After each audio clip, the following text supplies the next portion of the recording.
ফেব্রুয়ারিতে অনুষ্ঠিতব্য জাতীয় নির্বাচনে সহায়তা করবে জাতিসংঘ, জানিয়েছেন ঢাকায় নিযুক্ত জাতিসংঘের আবাসিক সমন্বয়কারী গোয়েন লুইস।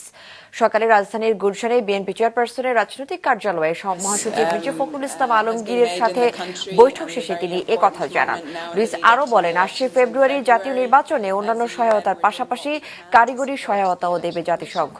বৈঠকে রোহিঙ্গা সমস্যা নিয়েও আলোচনা হয়েছে জানান তিনি।